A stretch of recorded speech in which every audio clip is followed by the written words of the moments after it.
हा चालेल. Thank you. Good morning. Good morning सगळ्यांचं मनपूर्वक या ठिकाणी स्वागत. 365 दिवस सातत्यानं आपण जो या ठिकाणी उपक्रम राबवणार आहोत त्या व्याख्यानमालेतला आजचा हा 20वा दिवस आपला या ठिकाणी आहे. 21वा दिवस लक्षात घ्या. आणि आपण या ठिकाणी संवाद कौशल्य म्हणजे कौशल्य विकास आणि व्यक्तिमत्व हा आपला टॉपिक आहे. आणि यातला आजचा महत्वाचा एक सॉफ्ट स्किल जे अत्यंत गरजेचं आहे, ज्याचा उपयोग आपल्याला प्रत्येक ठिकाणी होत असतो, ते म्हणजे या ठिकाणी पब्लिक स्पीकिंग. लोकांच्या समोर जाऊन बोलणं हे एक महत्वाचं आणि अत्यंत आवश्यक असणारं असं स्किल आहे. आपण बऱ्याच वेळेला भरपूर अभ्यास करतो, भरपूर काही गप्पा मारत असतो, आपल्या कम्फर्ट झोनमध्ये असतो, त्यावेळेला मित्रमैत्रिणींच्या सोबत असतो, त्यावेळेला बरंच काही बोलत असतो. पण ज्या वेळेला स्पेसिफिक तुम्ही 3, 4, 5 वर्ष किंवा आयुष्यातले 10, 12 वर्ष शिकण्यासाठी खर्च केल्यानंतर जॉब इंटरव्ह्यूची ज्या वेळेला वेळ येते, त्यावेळेला आपण या ठिकाणी थोडंसं नर्वस होतो किंवा या ठिकाणी जास्त प्रेशर आपल्यावर यायला लागतं. तसंच या ठिकाणी कदाचित इंटरव्ह्यू तुम्ही चांगल्या पद्धतीने फेस करू शकाल क्लोज रूम एन्व्हायरमेंटमध्ये लक्षात घ्या. पण ज्या वेळेला स्टेजवर बोलायची वेळ येते, 5-50 मुलांच्या समोर, लोकांच्या समोर बोलायची वेळ येते, त्यावेळेला मग या ठिकाणी बरेच म्हणजे आपणच असं नाही, पण बरेच या ठिकाणी मोठे-मोठे उद्योजक असतील किंवा या ठिकाणी काही अधिकाऱ्यांच्या मध्ये देखील या ठिकाणी तुम्ही बघत असाल, तर तिथं या ठिकाणी पब्लिक स्पीकिंगचा अभाव आपल्याला या ठिकाणी बघायला मिळतो. आणि ही एक अशी कला आहे, की जी जाणीवपूर्वकच आपल्याला या ठिकाणी विकसित करावी लागणार आहे, हे लक्षात घ्या.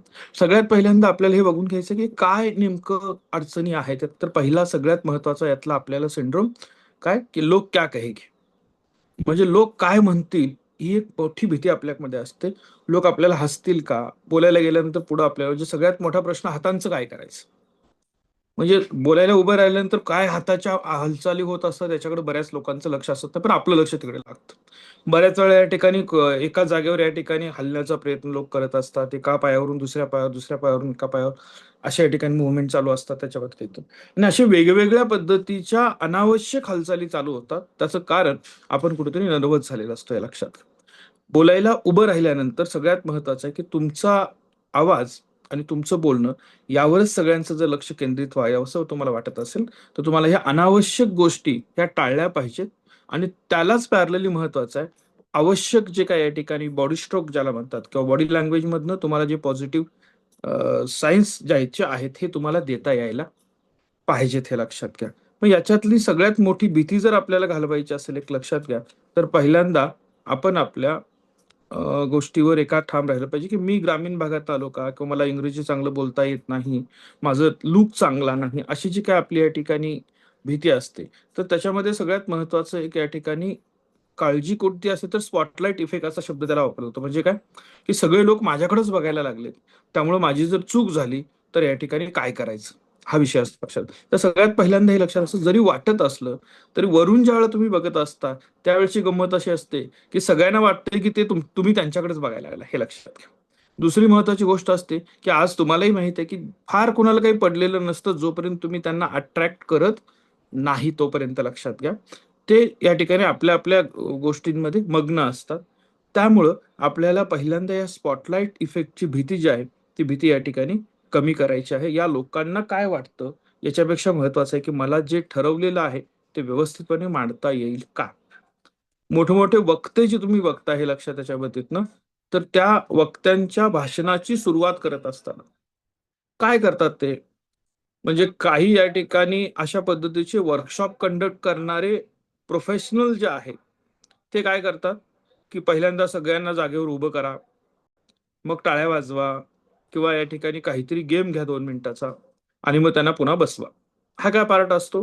हा पार्ट असतो, की अगोदर जे काही झालेलं आहे, तुमच्या मनावर जे काही इम्प्रेशन आहे, तुम्ही कंटाळलेला आहात, तुम्ही या ठिकाणी बोर झालेले आहात, तुम्ही या ठिकाणी अति आनंदी झालेले आहात, तुम्ही एका वेगळ्या मोडमध्ये आहात. अगोदरच्या वक्त्यांनी जे काही तुमच्यावर इम्प्रेशन दिलेलं आहे, त्याचा निगेटिव्ह पॉझिटिव्ह इम्पॅक्ट कमी करण्यासाठी पहिलं काम करायचं, की तुम्हाला एक अशी हालचाल करून द्यायची, की आहे त्या कम्फर्ट पोझिशनमधनं तुम्हाला डिस्टर्ब करायचं. एक याच्यापेक्षा ज्यांना हे शक्य नसतं, ज्यांना हे करायचं नसतं, ते काय करतात, की असलेल्या सिच्युएशनवर ते सुरुवातीपासून ऑब्झर्व करत असतात. स्टेजवर काय घडतंय, हॉलमध्ये काय घडतंय, आल्यापासून तिथपर्यंत स्टेजवर जाईपर्यंत या ठिकाणी ऑब्झर्व करत असतात, लक्षात घ्या. आणि मग त्यातला एखादा प्रसंग ते असा निवडतात की जो त्या परिस्थितीला रिलेव्हंट असेल आणि त्याच्यामुळं हॉलमध्ये, सभागृहामध्ये एक तर टाळ्या वाजतील किंवा जोरात या ठिकाणी लोक हसतील.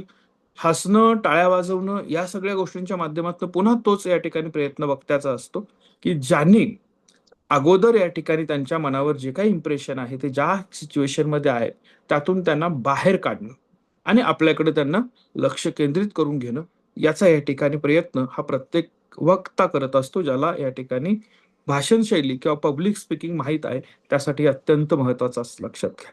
म्हणजे तुम्ही कोणकोणत्या पद्धतीने हे बोललं जातं याचा जर विचार केला त्याच्यामध्ये, म्हणजे मी जाणीवपूर्वक काही स्टेप याच्यात केलेले आहेत. आता पहिले जे 20-21 सेशन तुम्ही जर बघाल तर त्याच्यामध्ये कॉन्स्टंट एकाच आवाजामध्ये हे स्पीच डिलिव्हर करण्याचा प्रयत्न मी केलेला आहे. त्याचं कारण, आणि आता इथून पुढच्या कालावधीमध्ये म्हणजे 20-21-25 सेशनच्या नंतरच्या कालावधीमध्ये काही प्रयोग आपण करतो हे लक्षात घ्या. युट्यूबवर वेगवेगळ्या पद्धतीचे ऑनलाईन ज्या वेळेला तुम्ही सेशन बघता त्यावेळेला, किंवा टीव्हीवर किंवा रेडिओवर ज्या वेळेला या ठिकाणी वेगवेगळ्या पद्धती, रेडिओवरचं स्किल वेगळं असतं. म्हणजे ते गुड मॉर्निंग मुंबई हा जो काय या ठिकाणी आवाज आपण ऐकताय, तर गुड मॉर्निंग मुंबई हे आपल्या सगळ्यांना अट्रॅक्ट करतं की रेडिओ आता पुढे काय बोलणार आहे याच्याकडे लक्ष द्यायला पाहिजे. असं तसं तुमचं स्वतःचं असं काहीतरी एक या ठिकाणी सिग्नेचर स्टेटमेंट ज्याला म्हणू आपण, ते असायला पाहिजे की ज्यासाठी लोक या ठिकाणी अट्रॅक्ट होतील आणि तुम्हाला ऐकण्यासाठी उत्सुक होतील. ही गोष्ट जाणीवपूर्वक करावी लागेल. आता सगळ्यात महत्वाचं आहे, लक्षात घ्या की 55, 38 आणि 7 हा एक फॉर्म्युला आहे जो बऱ्यापैकी या ठिकाणी वापरला जातो, हे लक्षात त्याच्या पद्धतीनं जागतिक पातळीवर. हे काय आहे, तर बऱ्याच वेळा तुम्हाला वाटतं सर माझ्याकडे व्होकॅबुलरीची कमतरता आहे, माझ्याकडे चांगले शब्द नाही आहेत, माझ्याकडे शब्दसंग्रह चांगला नाही, हे लक्षात घ्या. तर तुम्ही ज्या वेळेला बोलायला उभं राहता त्यावेळेला तुमच्या शब्दांचा इम्पॅक्ट हा फक्त 7% असतो, असं जागतिक पातळीवर मांडलं जातं, लक्षात घ्या. म्हणजे तुमचे शब्द कशा पद्धतीचे आहेत, शब्दसंग्रह किती आहे, लक्षात घ्या. 38% तुमच्या आवाजातला चढ उतार आणि व्हॉइस मधला इम्पॅक्ट असतो, लक्षात घ्या. आणि सगळ्यात महत्वाचं आहे ग्रामीण भागातल्या मुलांसाठी विशेषतः लक्षात घ्या, तुमच्याकडचा सगळ्यात मोठा प्लस पॉईंट काय आहे, तर तुमच्याकडे आवाज खणखणीत आहे, हे लक्षात घ्या. मित्रांना ओरडणं असेल, शेतात जाऊन ओरडणं असेल, गल्लीबोळातनं ओरडत पळणं असेल, वेगवेगळ्या कृतींमुळे का असे ना, तर तुमचा आवाज खणखणीत आहे. त्याचा वापर या ठिकाणी चांगल्या पद्धतीने तुम्हाला करता येतो. फक्त आपल्याला या ठिकाणी त्याचा चढउतार कुठं करायचा आहे, योग्य त्या ठिकाणी आवाज वाढवणं, योग्य त्या ठिकाणी तो कमी करणं, हे या ठिकाणी जमायला पाहिजे, लक्षात आहे. त्याचे इम्पॅक्ट वेगळे असतात जे तुम्हाला इथून पुढच्या आपल्या सेशनमध्ये देखील जाणवतील. हे लक्षात घ्या की काहीतरी बदल हा व्हायला लागलेला आहे आणि त्याचा इम्पॅक्ट आपल्याला या ठिकाणी जाणवतो, लक्षात घ्या. आणि त्याच्यानंतर लास्ट वन 55%. काय 55%? बॉडी लँग्वेज जी आपली आहे त्याचा इम्पॅक्ट मात्र 55% असतो. म्हणजे किती आत्मविश्वासानं तुम्ही उभे राहिलेला आहात, तुम्ही किती आत्मविश्वासानं बोलताय, तुमच्या डोळ्यांचा नेमका रोग कोणत्या बाजून आहे. कारण बऱ्याच वेळा काय असतं, फक्त बोलायला उभं राहतो आणि त्यांनी कुठेतरी लक्ष केंद्रित केलेलं असतं. कुठेतरी म्हणजे काय, एकतर वर फिरणारा फॅन असतो, खिडकीतून कुठेतरी बाहेर बघत असतो, कागदात काहीतरी लिहून आणलेलं असतं तिकडे बघत असतो. म्हणजे प्रेक्षकांच्याकडं, श्रोत्यांच्याकडं बघण्यापेक्षा इतर ठिकाणी जर तुम्ही बघून बोलत असाल तर त्याचा इम्पॅक्ट तेवढा राहत नाही. ऑनलाईन मध्ये लक्षात घ्या काय गोंधळ होतो त्याच्यामध्ये. समजा तुमच्या सगळ्यांचेच व्हिडिओ ऑफ आहेत आणि मी जर बोलायला लागलो तर काय प्रॉब्लेम होतो, की मग मला स्टेज स्क्रीनवर मीच दिसतो तर माझ्याकडे बघावं लागतं. आणि मी ज्यावेळेला माझ्याकडे बघतो त्यावेळेला स्क्रीनमध्ये या ठिकाणी माझे डोळे स्थिर राहत नाहीत आणि मग या ठिकाणी मी तुमच्याकडे बघतोय असा त्याचा या ठिकाणी जे काही क्रिएट व्हायला पाहिजे इफेक्ट, तो क्रिएट होत नाही, लक्षात घ्या. म्हणजे झूम मीटिंग मध्ये तुम्ही असाल, कुठल्याही ऑनलाईन मीटिंग मध्ये तुम्ही असाल, तर स्क्रीनवर तुम्ही कुठं दिसताय हे बघण्यापेक्षा कॅमेरा कुठल्या बाजूला लावलेला हे बघणं गरजेचं आहे. म्हणजे ह्या दोन्ही कम्युनिकेशन मध्ये लक्षात घ्या. पब्लिक स्पीकिंग बोलत असताना तर पब्लिक स्पीकिंग मध्ये हा पण एक भाग येतो की नेमकं ऑनलाईन पद्धतीनेही तुम्ही जाणार आहात का, मध्ये कसं बघितलं पाहिजे, हा इम्पॅक्ट जो म्हणतो आपण त्याला, तो आज गरजेचा आहे, हे लक्षात घ्या. फक्त तुम्ही बोलायला कसं उभं राहता यापेक्षा तुम्ही या ठिकाणी कोणत्या पद्धतीने, म्हणजे मोदीजींच्या बाबतीमध्ये म्हटलं जातं त्यांना हे परफेक्ट माहित असतं की त्यांच्याकडे असणाऱ्या कॅमेऱ्याचं लोकेशन काय आहे आणि त्यांना कशा पद्धतीनं, म्हणजे त्यांचे हातवारे कशा पद्धतीने झाले पाहिजेत, त्यांनी हात कोणत्या बाजूने करायचा आहे, कुठल्या बाजूला त्यांनी बघायचं आहे, या सगळ्या गोष्टींचं या ठिकाणी परफेक्ट मॅनेजमेंट का केलं जातं, कारण एक मास लीडर किंवा या ठिकाणी मोठ्या पदावर असणारी व्यक्ती ज्यावेळेला कम्युनिकेट करत असते त्यावेळेला त्यांच्या शब्दांबरोबरच त्यांचं आय कॉन्टॅक्ट किंवा बॉडी लँग्वेज ही अत्यंत महत्वाची असते, लक्षात घ्या. म्हणजे तितक्याच दमदारपणे चालत येणारी या ठिकाणी हॉलमधली व्यक्ती तेवढ्याच या ठिकाणी आत्मविश्वासानं भाषणाला उभं राहते. भाषणाला उभं राहिल्यानंतर मग त्याचा माईक सेट करणं असेल, थोडं पाणी पिणं असेल, ह्या 2-4 सेकंदाचा, 30 मिनिटाचा, 30 सेकंदाचा वेळ ही मंडळी घेतात. स्टेबल करण्यासाठी असतं. स्वतः या ठिकाणी पहिला कम्फर्ट होतात आणि मग या ठिकाणी स्वतः व्यक्त व्हायला सुरुवात होतात. तर हा फॉर्म्युला लक्षात ठेवा. तुमच्याकडचा न्यूनगंड असेल की माझ्याकडे शब्दसंग्रह कमी आहे, तर त्याचा इम्पॅक्ट फक्त 7% आहे. जसं जसं पुढे वाढायला लागाल त्यावेळेला त्या शब्दसंग्रहाची गरज पडणारच आहे, हे लक्षात घ्या. ती इग्नोर करून चालणार नाही. पण सुरुवात करायला त्याची आवश्यकता फारशी नाही. त्यानंतर आपण सांगितलं की तुम्हाला 38% तुमच्या आवाजाचा इफेक्ट आहे. तुम्हाला तुमचा आवाज अत्यंत स्किलफुलपणे वापरता यायला पाहिजेच. हे फार महत्वाचं आहे, लक्षात घ्या. की तुम्ही तुमचा आवाज जो आहे तो कशा पद्धतीने वापरता. आणि आवाजावर काम करण्यासाठी आपल्याकडे आवाजाच्या कार्यशाळा आहेत. म्हणजे जसं आता सोनाली लोहार मॅडम या ठिकाणी घेत आहेत, आपण आवाज टिकला पाहिजे असं म्हणतो. कारण ज्यांचं तुम्ही प्रोफेशनल व्हॉइस युजर जर असाल, प्रोफेशनल व्हॉइस युजर म्हणजे काय? प्रत्येक बिझनेस ओनर हा प्रोफेशनल व्हॉइस युजर असतो. कारण त्याच्या आवाजावर त्याच्या बिझनेस मधल्या कमांड अवलंबून असतात. त्याचं या ठिकाणी मॅनेजमेंट अवलंबून असतं, लक्षात घ्या. प्राचार्यांच्या आवाजाचा या ठिकाणी एक वेगळा दर्जा आपल्याला आवश्यक असतो, लक्षात घ्या. वर्गात येणारे प्राध्यापक, त्यांचा आवाज वेगळा अपेक्षित असतो. तुम्ही टीम लीडर बनाल तर टीम लीडर म्हणून तुमचा आवाज एक चांगल्या पद्धतीचा असणं आवश्यक आहे. दमदार आवाज ज्याला म्हणतात तो असणं आवश्यकता असते, लक्षात घ्या. मृदू आवाज ज्याला म्हणतो आपण, त्याला श्रवणीय आवाज असणं आवश्यक असतं. उगाच चिरकणं असं काही या ठिकाणी व्हिडिओ बघितले ना, ते इतक्या जोरात ओरडतात सुरुवातीला त्याच्या बाबतीतनं, की त्यांना असं वाटतं की हे ओरडल्यामुळे समोरचा झोपलेला असेल तर तो जागा होतो की काय, त्याच्यामध्ये हे लक्षात घ्या. पण तो जो कर्णकर्कश आवाजात जर कोणी ओरडत असेल तर त्याचा त्रास आपल्याला या ठिकाणी होत असतो. आपण ते ऐकत नाही किंवा फार वेळ या ठिकाणी तिथे टिकून राहू शकत नाही. यावर आपण काम करणं गरजेचं आहे. आणि बॉडी लँग्वेज हा 100% इफेक्ट असणारा, 55% इफेक्ट करणारा महत्वाचा पार्ट आहे, ज्याच्यावर तुम्हाला काम करावं लागणार आहे, लक्षात घ्या. मुळात इंग्रजी हा आपला शत्रू आहे का? म्हणजे इंग्रजी हा मोठा अडथळा आहे का पब्लिक स्पीकिंग मधला?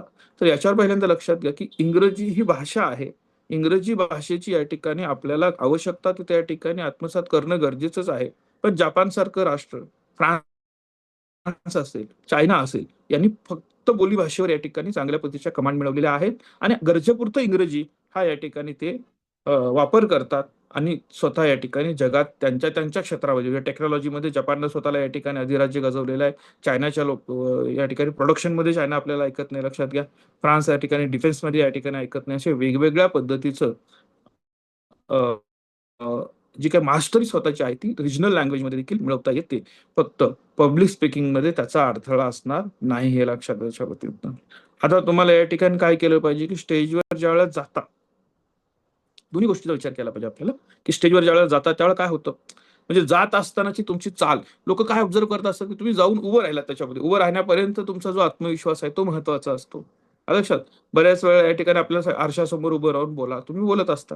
आता तर इतके चांगले ऍप आपल्याकडे आलेत, हे लक्षात याच्या बाबतीत की त्याच्यासमोर तुम्ही बोला. म्हणजे माझं दररोजचं झालेलं भाषण मी तुमच्यासमोर ज्यावेळेला बोलतो त्यावेळेला त्याचं रेकॉर्डिंग ज्यावेळेला मला येतं, ते रेकॉर्डिंग मी पुन्हा या ठिकाणी वेगळ्या टूलला देतो आणि त्यांना विचारतो की याच्यात नेमकं काय चुकलेलं आहे.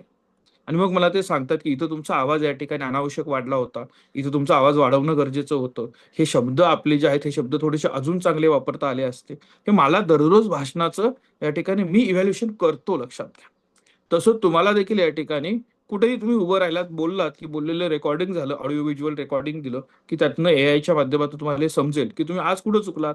तर आज तुमच्या या ठिकाणी बसण्याची पोझिशन चुकली होती, आज तुमच्या चेहऱ्यावरची लाईट चुकली होती का, स्टेजवर जर उभं राहिला तर तुम्ही या ठिकाणी कशा पद्धतीने उभं राहायला नको पाहिजे होतं, कोणत्या या ठिकाणी. म्हणजे मी रविवारचे सेशन घ्यायचं, रविवारच्या सेशनमध्ये या ठिकाणी आमच्या जीवनी मॅडमांची मुलगी आहे, तिनं या ठिकाणी मला सांगितलं की काका तुम्ही बोलताना सारखं सारखं नाकाला हात का लावताय त्याच्यामध्ये. तो जनरल माझा प्रॅक्टिसचा भाग होता, पण प्रॅक्टिसमध्ये ते होत होतं सगळं त्याच्याबाबतीत.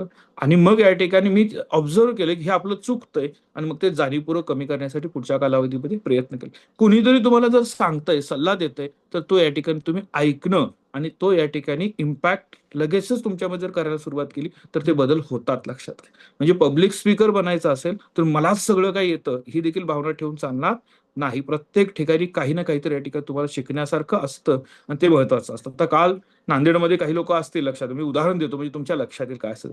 काल नांदेडमध्ये मी होतो, नांदेडमधल्या कार्यक्रमामध्ये सगळा कार्यक्रम चांगल्या पद्धतीने सुरू होता, बोलायला मी उभं राहिलो आणि त्यावेळेला काय ऑब्झर्व केलं त्याच्यामध्ये की माझ्या शेजारी कार्यक्रमाच्या ज्या अध्यक्ष आले, संस्थेच्या ज्या कोषाध्यक्ष होत्या, त्यांनी त्यांचा सत्कार मी केला. सत्कार केल्यानंतर त्यांनी त्यांची शाल अत्यंत व्यवस्थित घडी घातली शाल ठेवली, त्याच्यावर या ठिकाणी त्यांना जो हार दिला होता तो हार बाजूला या ठिकाणी व्यवस्थित ठेवला. त्यांना जे मोठं पुस्तक दिलं होतं ते ठेवलं, त्याच्यावर छोटं पुस्तक ठेवलं आणि अत्यंत चांगल्या पद्धतीनं आपल्या समोरची बाजू या ठिकाणी ऑर्गनाईज केली. आता त्यांचं बघून मी पण या ठिकाणी शाल घडी घातली, तसंच या ठिकाणी ठेवून दिलं आणि मी बोलायला उभं राहिलं त्यावेळेला त्यांना सांगितलं त्याच्यामध्ये, की व्यासपीठावर या ठिकाणी तुम्ही एक गोष्ट बघा, की माझी शाल पूर्ण व्यवस्थित घडी घातलेली आहे, ऑर्गनाईज केलेलं आहे. कारण मी आत्ताच यांच्याकडनं ते शिकलो आणि ज्या वेळेला स्त्रिया या ठिकाणी त्यांचं असणारं ऑर्गनायझेशन स्किल जे आहे, ते स्किल या ठिकाणी इतर सामाजिक ठिकाणी वापरतील, त्यावेळेला हा बदल सगळीकडेच आपल्याला झालेला जाणवेल. इतकं लक्ष देणं आणि कॉपी करणं गरजेचं आहे. त्या बोलण्याचा इम्पॅक्ट कुणाकुणावर झाला? त्या बोलण्याचा इम्पॅक्ट स्वतः त्यांच्यावर झाला, की त्यांना जाणवलं, अरे यांनी बारीक लक्ष दिलं माझ्याकडं. बाकीच्यांनाही वाटलं, की त्यांनी या ठिकाणी लक्ष दिलेलं आहे. आणि सगळ्यात महत्वाचं काय, इतर जी मंडळी होती सगळी, ज्यांच्या समोरच्या शाली सत्कारानंतर तशाच या ठिकाणी जशा आहेत तशाच पडलेल्या होत्या. 2 अधिकारी होते, त्यांनी घडी घालून ठेवली आणि बाकीच्या मुलीने लगेच येऊन त्यांच्या समोरचं ते घेऊन गेलं. काय काय घडलं लक्षात घ्या. एक तर तुमचं ऑब्झर्वेशन स्किल लक्षात आलं. दुसरं या ठिकाणी त्या ऑब्झर्वेशन मध्ये तुम्ही काय प्रेझेंट करता हे लक्षात आलं. आणि तिसरा एक मेसेज स्ट्रॉंग गेला, की स्टेज हे व्यवस्थितच असायला पाहिजे. ह्या कला असतात लक्षात घ्या. हे तुम्ही तिथं गेल्यानंतर म्हणजे माझ्या भाषणांचं जर तुम्ही या ठिकाणी ऑब्झर्वेशन केलं तर तुमच्या लक्षात येईल, की बऱ्याच वेळेला तिथं आल्यानंतर कॉलेजच्या गेट पासून सभागृहात येईपर्यंत ज्या गोष्टी असतात त्याचं माझं ऑब्झर्वेशन चाललेलं असतं. तुमच्याशी संवाद चाललेला असतो. तो जाणून घेण्याचा प्रयत्न असतो, की आपल्याला इथं रिलेट कसं होत आहे. म्हणजे आपण मोदीजींची जी भाषणं बघतो त्या भाषणांमध्ये तुम्ही बघितलं, की ते ज्या राज्यात जातात त्या राज्यामध्ये त्या तिथल्या बोलीभाषेमध्ये बोलण्याचा प्रयत्न करतात. ते बोलतात आणि मग भाषणाला पुढे सुरुवात करतात. हा काय इम्पॅक्ट असतो? हा फर्स्ट कनेक्ट ज्याला म्हणता येते बोलायला उभं राहिल्यानंतर, तो करण्याचा प्रयत्न ते करत असतात, लक्षात घ्या. तर तुम्हाला हे स्किल डेव्हलप करण्यासाठी काय करायचं आहे? पब्लिक स्पीकिंग हे स्किल डेव्हलप करण्यासाठी आपण जाणीवपूर्वक काही स्टेज आपल्या स्वतःच्या डेव्हलप करूया. पहिली स्टेज एक लक्षात त्याच्या वतीतनं, की माझ्या आवाजावर काम करूया. स्वतःचा आवाज वारंवार ऐका. ऐकल्यानंतर या ठिकाणी तो श्रवणीय आहे का? आणि तो नसेल श्रवणीय, तो श्रवणीय बनवण्यासाठी मला काय केलं पाहिजे? इतरांनी माझा आवाज ऐकला पाहिजे, तर तो कसा ऐकला पाहिजे? आणि तुमचा रोल काय आहे? म्हणजे तुम्ही दुसऱ्यांना ऑर्डर देणारे आहात, तर तुमचा आवाज कसा असायला पाहिजे? तुम्ही इतरांना रिसीव्ह करणारे आहात, तर तुमचा आवाज कसा असायला पाहिजे हे लक्षात याच्या बाबतीतनं. म्हणजे रिसेप्शन काउंटरवर असणारी व्यक्ती, लक्षात, आणि आत या ठिकाणी मॅनेजमेंटवर या ठिकाणी असणारी व्यक्ती ही एकाच आवाजाची असून चालत नाही. ह्या दोघांच्या ड्युटीज वेगळ्या आहेत, लक्षात घ्या. लक्षात. मृदू भाषेमध्ये वेलकम करणारी व्यक्ती, ग्रीव्हन्स सेलला मोठा आवाज असणारी व्यक्ती जर असेल, म्हणजे तक्रार निवारण केंद्रामध्ये आवाज मोठा असणारी व्यक्ती जर असेल, तर तक्रार करायला येणारा मुळातच या ठिकाणी चिडलेला असतो, तो वैतागलेला असतो. आणि त्याला समोरचा ज्यावेळेला सहज जरी बोलायला गेला, जसं बारामतीला प्रकार झाला, त्या पद्धतीने तुम्ही विनाकारण मोठ्या आवाजात किंवा तुम्ही जे बोलताय ते थोडं अरोगंटली बोलताय असं जर वाटायला लागलं, तर तक्रार निवारण होण्याच्या ऐवजी अगोदरपासूनच कायसेस वाढायला लागतील, लक्षात घ्या. म्हणजे तुम्हाला तुमच्या आवाजाची पट्टी कुठल्या ठिकाणी कशी असायला पाहिजे, कोणत्या भाषणासाठी चाललेला आहात. तर लहान मुलांसाठी बोलायला चालला तिथं काय असलं पाहिजे, कलिग्स तुमच्या आहेत तिथं बोलत असताना कसा आवाज असला पाहिजे, तुमच्यापेक्षा सिनियर लोकांच्या समोर प्रेझेंट करत असताना तुमचा आवाज कसा असायला पाहिजे. असे या ठिकाणी वेगवेगळे प्रकार हे या ठिकाणी आवाजाचे असतात, ते ऑब्झर्व करणं गरजेचं आहे. ही इथून सुरुवात होईल. रेकॉर्ड करा. तुमचं बोलणं रेकॉर्ड करा, तुम्ही ऐका, एआय ला विचारा, की याच्यात मला काय करायला पाहिजे, माझी ड्युटीज काय आहे. याच्यावर काम केलं नाही आपण आजपर्यंत, हे लक्षात घ्या. आपल्या आवाजावर आपण काम केलं नाहीये. त्या आवाजावर पहिल्यांदा काम करा, हा पहिला टप्पा. दुसरं, उभं राहा. उभं राहा म्हणजे काय? आरशासमोर उभं राहा. आरशासमोर उभं राहून या ठिकाणी स्वतःला व्यक्त करा. बघा, जसं रील बनवण्यासाठी तुमच्या फ्रंट कॅमेराचा वापर करता, तसं रेकॉर्ड करा तुम्ही जे बोलताय ते. तुमच्या मित्रमैत्रिणीला दाखवा. एआय ला विचारा, की मी हे जे बोललो ते आत्मविश्वासपूर्वक बोललो असं वाटतं का? याच्यामध्ये माझं कुठं चुकलेलं आहे, काय चुकलेलं आहे, हे समजून घ्या त्याच्या पद्धतीनं. पूर्ण म्हणजे तुम्हाला पहिली सवय की जसंच्या तसं या ठिकाणी विदाऊट डायस, डायस समोर असल्यानंतर बोलायला जमतं काही लोकांना. आणि काही लोक बोलायला उभं राहतात बघा, डायसवर बोलायला तर त्यांची दोन्ही हातानं डायस दोन्ही बाजूला तरी घट्ट पकडलेला असतो. ठीक आहे, डायस कुठं जाणार नसतो, पण त्यांना तो आत्मविश्वास मिळण्यासाठी आपल्याला. काही लोक या ठिकाणी खिशात हात घालतात. काही मुली उभ्या राहिल्या असतील, कलेडीज असतील तरी ओढणी बरोबर त्यांचं काहीतरी चाललेलं असतं. या सगळ्या गोष्टी अवॉइड करायच्यात आपल्याला. पण पहिल्यांदा सुरुवात तर करा. बोलायला सुरुवात केल्यानंतर या या या पद्धतीच्या ज्या काही गोष्टी तुम्हाला या ठिकाणी दिसतील, त्या गोष्टी दुरुस्त करणं शक्य आहे. म्हणजे बॉडी लँग्वेजवर काम करा, लक्षात घ्या. हे फार महत्वाचं आहे. मग त्याच्यावर आपण बघितलं, एक सेशन घेतलं होतं बॉडी लँग्वेज, चालणं कसं असायला पाहिजे, उभं राहणं कसं असायला पाहिजे, बॉडी पॉश्चर कसं असलं पाहिजे, या गोष्टीवर काम करणं गरजेचं आहे.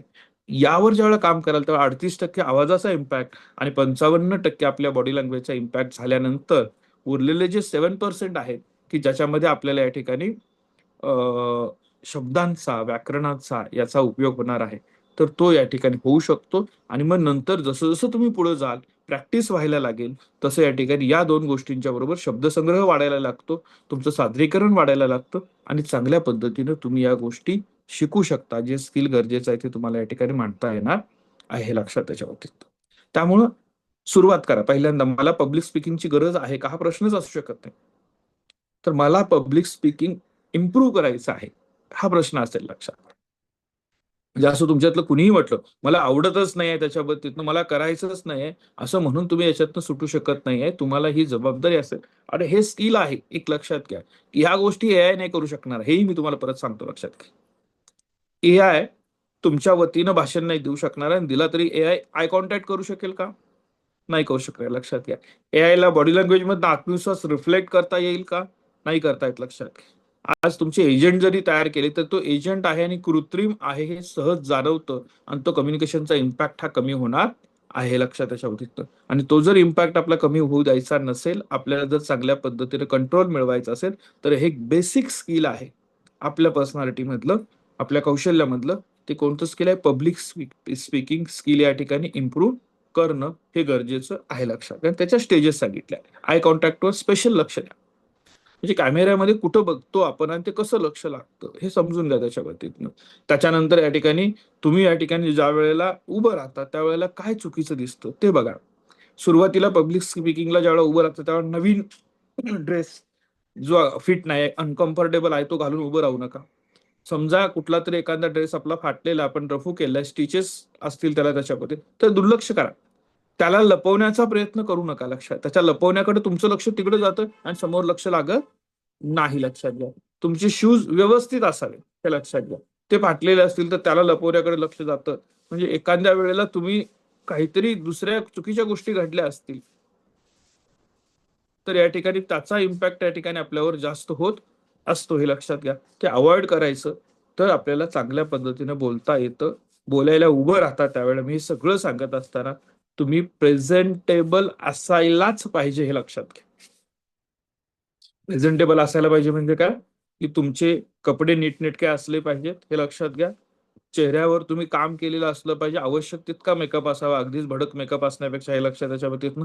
आणि सगळ्यात महत्वाचं, आपण ज्या अनावश्यक गोष्टी आहेत त्या टाळायच्या आहेत, हे लक्षात. म्हणजे ज्या गोष्टीचं प्रदर्शन हे ओंगळवाणं वाटतंय, त्या गोष्टी आपल्याला टाळायच्या आहेत. आता या गोष्टी मी सांगणं प्रत्येक गोष्ट हे शक्य नसतं. तुम्हाला काही गोष्टी या ठिकाणी स्वतः बघाव्या लागतील, सेल्फ स्टडी त्याच्यावर करावा लागणार आहे, हे लक्षात घ्या. त्यामुळे आजच्या सेशनचा टास्क काय आपला आहे, तर या तिन्ही गोष्टींवर, व्होकॅब्युलरी किंवा लँग्वेज, शब्द, बॉडी लँग्वेज आणि तुमचं या ठिकाणी असणारे त्या टास्क मधला सगळ्यात महत्वाचा गोष्ट तुमची मी सांगितली, की तुम्हाला एक मिनिट, हा, बॉडी लँग्वेज आणि आवाज, त्यावर तुम्हाला काम करायचं आहे. आवाज रेकॉर्ड करा, ऐका, वारंवार ऐका. तुम्हाला जे आवडतात आवाज ते ऐका, त्याच्या बाबतीतनं काय बदल करायचे ते ठरवून घ्या. बॉडी लँग्वेज वारंवार रेकॉर्ड करा, बघा, त्याच्यामध्ये एकमेकांच्या बरोबर चर्चा करा, ठरवून घ्या. आणि चांगले जे वक्ते आहेत त्यांना फॉलो करा. तुम्हाला आवडणारी वक्ते, लक्षात घ्या. तुम्हाला कोणती स्टाईल आवडते त्याच्यानुसार या ठिकाणी त्यांना फॉलो करा, त्यांना वारंवार बघा. आज इमेज कन्सल्टन्सीच्या मोठ्या एजन्सीज आहेत, लक्षात. त्या तुम्ही कपडे कसे घालायचे, कोणते रंग तुमच्यावर सूट होतात, ते रंग कसे असावे, हे देखील या ठिकाणी ते सांगत असतात, लक्षात घ्या. त्यामुळे किमान आता युट्यूबला याला त्या आहेत ना गोष्टी, कोणते कलर तुमच्या स्किनला सूट होत आहेत, कोणते या ठिकाणी प्रोफेशनला सूट होत आहेत, या पद्धतीने ते कलर निवडायचा प्रयत्न करा. याच्यावर काम करावं लागेल मित्रांनो, लक्षात घ्या. तुम्ही कुठल्या गावात आहात हे महत्वाचं नाही, तुम्ही गडचिरोलीत आहात की तुम्ही मुंबईमध्ये आहात हे महत्वाचं नाही. तुमची स्पर्धा ज्या लोकांच्या बरोबर आहे त्या लोकांच्या बरोबर जर टिकायचं असेल तर आपल्याला या गोष्टी जाणीवपूर्वक कराव्या लागणार आहेत. ते करूया. एआयचा वापर या पद्धतीने आपण केलात आणि आपल्यामधलं पब्लिक स्पीकिंगचं स्किल वाढवायचं असेल तर त्यासाठी आवश्यक असणारे काही सॉफ्ट स्किल आणि काही या ठिकाणी आपल्याला करावे लागणारे इम्प्रूव्हमेंट, याच्यावर या ठिकाणी आपण आज बोललेलो आहोत. निश्चितपणे याच्यात दिलेले टास्क तुम्ही कंप्लीट करा. उद्या आपण पुढच्या सेशनसाठी भेटणार आहोत. तुम्हाला सगळ्यांना आजच्या दिवसासाठी मनपूर्वक शुभेच्छा. धन्यवाद.